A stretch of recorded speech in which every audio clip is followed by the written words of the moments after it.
Assalamualaikum warahmatullahi wabarakatuh. Perkenalkan kami dari kelompok 5 mata kuliah Evaluasi Pembelajaran Bahasa dan Sastra Indonesia akan memaparkan materi penulisan butir soal.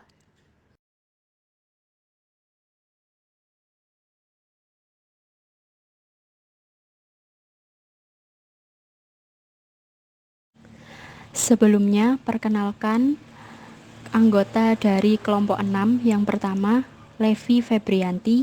Yang kedua, Al-Fatih Rijal Pratama. Yang ketiga, Risma Mirnawati. Dan yang terakhir, Ainin Triwulan.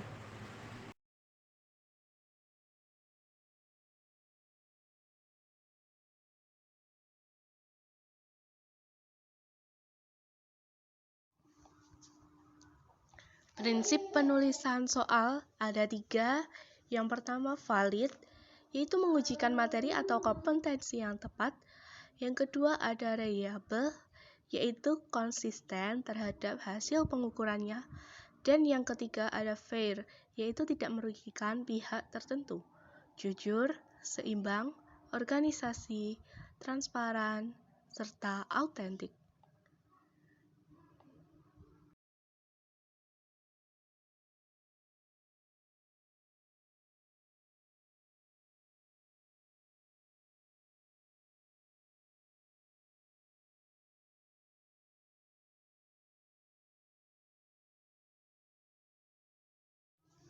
Selanjutnya, ada langkah penulisan butir soal. Yang pertama, kita harus menentukan tujuan tes. Lalu yang kedua, menentukan kompetensi yang akan diujikan. 3. Menentukan materi yang akan diujikan. 4. Menetapkan penyebaran butir soal berdasarkan kompetensi, materi, dan bentuk penilaiannya. 5. Menyusun kisi-kisinya. 6. Menulis butir soal dan menyusun pedoman penskoran atau kunci jawabannya. 7. Memvalidasi butir soal atau menelaah secara kualitatif dan mengecek kebenarannya menggunakan kunci jawaban. Kemudian 8. Ada merakit soal menjadi perangkat tes. 9. Uji coba butir soal. Dan yang terakhir adalah menganalisis butir soal secara kuantitatif dari data empirik, hasil uji coba, dan perbaikan soal berdasarkan hasil analisis.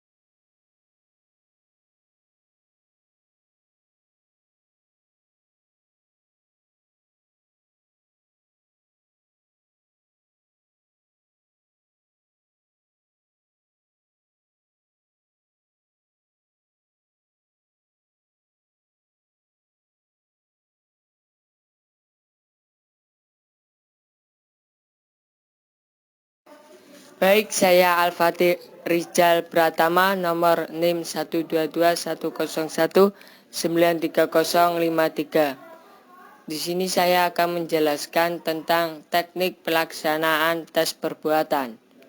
Tes perbuatan atau tindakan adalah tes persoalan atau pernyataan yang disampaikan dalam bentuk tugas dan harus dikerjakan oleh peserta didik.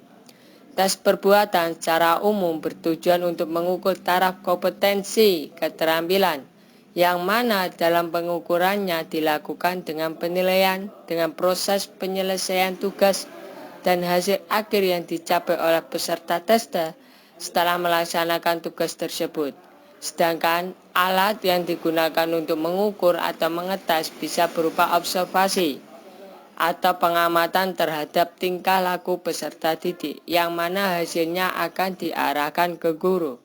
Dalam melaksanakan tes perbuatan itu, ada beberapa hal yang perlu diperhatikan oleh penguji atau pengetes, yaitu tester harus mengamati dengan teliti dengan cara yang ditempuh oleh penguji dalam menyelesaikan tugas. 2. Agar dapat mencapai kadar objektivitas setinggi mungkin, hendaknya penguji jangan berbicara atau berbuat sesuatu yang dapat mempengaruhi peserta didik yang sedang mengerjakan tugas tersebut. Dalam mengamati peserta didik yang sedang melaksanakan tugas, hendaknya penguji telah menyiapkan instrumen berupa lembar penilaian yang dapat dan yang di dalamnya telah ditentukan hal-hal apa saja yang harus diamati dan diberikan penilaian.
Materi selanjutnya adalah penulisan soal pilihan ganda.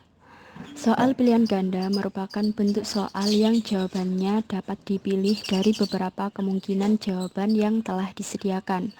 Konstruksinya terdiri dari pokok soal dan pilihan jawaban. Pilihan jawaban terdiri atas kunci dan pengecoh. Kunci jawaban harus merupakan jawaban benar atau paling benar, sedangkan pengecoh merupakan jawaban yang tidak benar. Dalam penyusunan soal tes tertulis, penulisan soal harus memperhatikan kaidah-kaidah penulisan soal dilihat dari segi materi, konstruksi, maupun bahasa. Selain itu, soal yang dibuat hendaknya menuntun penalaran yang tinggi. Hal ini dapat dilakukan dengan cara yang pertama, mengidentifikasi materi yang dapat mengukur perilaku pemahaman, penerapan, analisis, sintesis, atau evaluasi. Yang kedua, membiasakan menulis soal yang mengukur kemampuan berpikir kritis dan mengukur keterampilan pemecahan masalah. Kemudian yang terakhir, menyajikan dasar pertanyaan atau stimulus pada setiap pertanyaan. Misalnya dalam bentuk ilustrasi atau bacaan seperti kasus, contoh, tabel, dan sebagainya.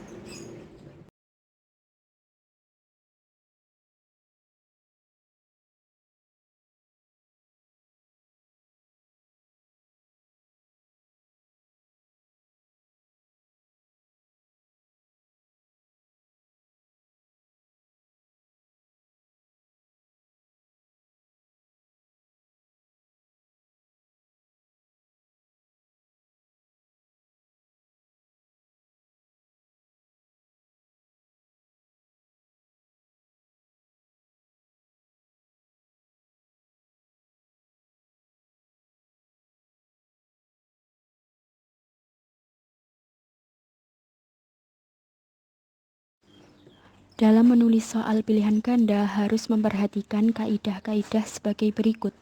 Yang pertama, materi. Soal harus sesuai dengan indikator. Artinya soal harus menanyakan perilaku dan materi yang hendak diukur sesuai dengan tuntutan indikator pembelajaran. Yang kedua adalah pilihan jawaban harus homogen dan logis ditinjau dari segi materi. Yang ketiga, setiap soal harus mempunyai satu jawaban yang benar atau paling benar. Kaidah yang kedua adalah dari segi konstruksi. Yang pertama, pokok soal harus dirumuskan secara jelas dan tegas. 2. Rumusan soal atau rumusan pokok soal dan pilihan jawaban harus merupakan pernyataan yang diperlukan saja. Yang ketiga, pokok soal jangan memberi petunjuk ke arah jawaban yang benar. Artinya pada pokok soal jangan sampai terdapat kata atau kelompok kata yang dapat memberikan petunjuk ke arah jawaban yang benar. Keempat, pokok soal jangan mengandung pernyataan yang bersifat negatif ganda. Artinya, pada pokok soal jangan sampai terdapat dua kata atau lebih yang mengandung arti negatif. 5. Panjang rumusan pilihan jawaban harus relatif sama. 6. Pilihan jawaban jangan mengandung pernyataan semua pilihan jawaban di atas benar. Artinya, dengan adanya pilihan jawaban seperti ini, maka secara materi pilihan jawaban berkurang satu karena pernyataan itu bukan merupakan materi yang ditanyakan dan pernyataan itu menjadi tidak homogen. 7. Pilihan jawaban yang berbentuk angka atau waktu harus disusun berdasarkan urutan besar kecilnya nilai angka tersebut atau kronologisnya. 8. Gambar, grafik, tabel, diagram, dan sejenisnya yang terdapat pada soal harus jelas dan berfungsi. 9. Butir soal jangan bergantung pada jawaban soal sebelumnya. Ketergantungan pada soal sebelumnya menyebabkan peserta didik yang tidak dapat menjawab benar soal pertama tidak akan dapat menjawab soal benar pada soal berikutnya. 10. Rumusan pokok soal tidak menggunakan ungkapan atau kata yang tidak bermakna pasti seperti sebaiknya, umumnya, kadang-kadang. Kemudian kaidah penulisan soal pilihan ganda yang terakhir adalah bahasa. Yang pertama, setiap soal harus menggunakan bahasa yang sesuai dengan kaidah bahasa Indonesia. 2. Jangan menggunakan bahasa yang berlaku setempat jika soal akan digunakan untuk daerah lain atau nasional. 3. Setiap soal harus menggunakan bahasa yang komunikatif. 4. Pilihan jawaban jangan mengulang kata atau frase yang bukan merupakan satu kesatuan pengertian.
Penulisan soal uraian. Soal bentuk uraian merupakan tes yang pertanyaannya membutuhkan jawaban uraian, baik uraian secara bebas maupun uraian secara terbatas. Ciri khas soal uraian adalah jawaban terhadap soal tersebut tidak disediakan oleh penyusun soal, akan tetapi harus disusun sendiri oleh peserta tes. Tes bentuk uraian dibedakan menjadi dua, yaitu tes uraian terbatas dan tes uraian bebas. Tes uraian terbatas merupakan bentuk tes uraian yang memberikan batasan-batasan tertentu kepada peserta didik dalam menjawab soal tes. Batasan tersebut mencakup format, isi, dan ruang lingkup jawaban. Sedangkan tes uraian bebas merupakan bentuk tes uraian yang memberi kebebasan kepada peserta didik untuk mengorganisasikan dan mengekspresikan pikiran serta gagasannya dalam menjawab soal tes. Jawaban peserta tes bersifat terbuka, fleksibel, dan tidak terstruktur.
Kaidah penulisan soal uraian.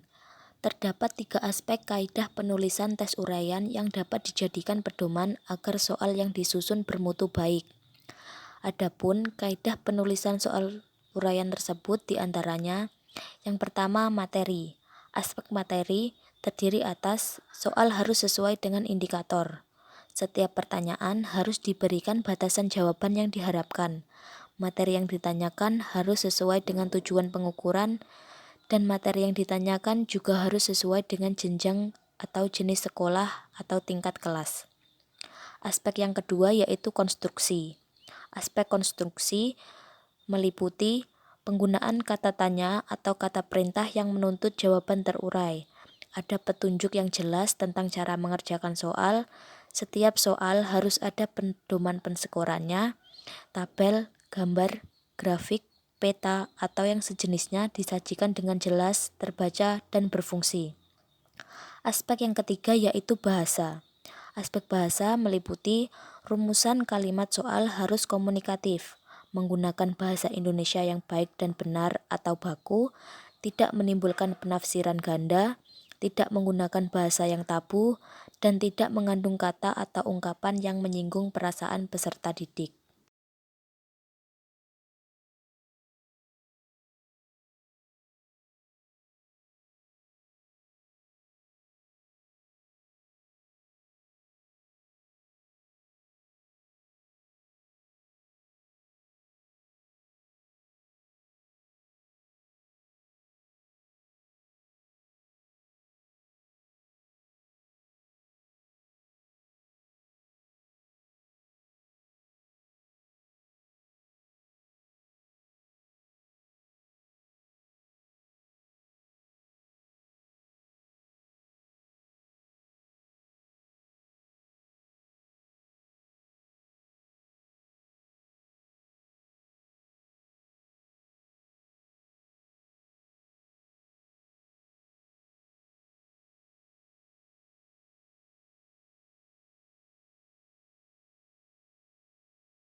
Langkah perencanaan penulisan soal uraian.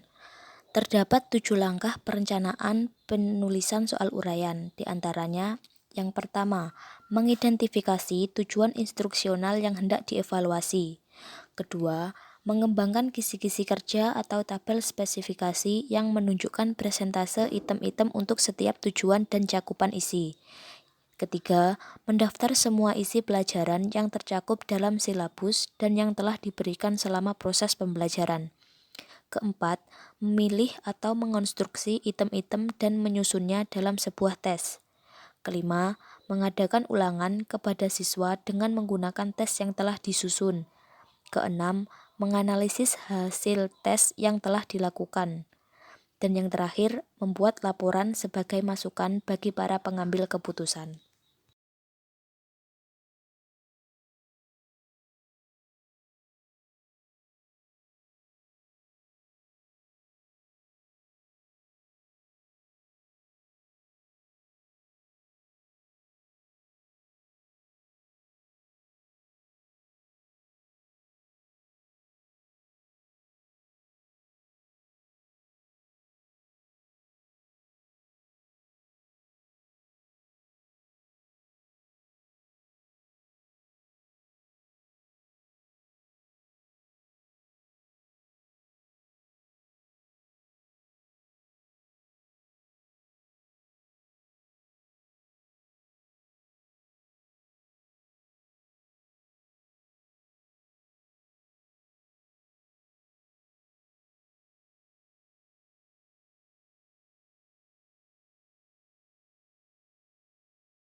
Sekian pemaparan dari kelompok kami, kurang lebihnya kami mohon maaf.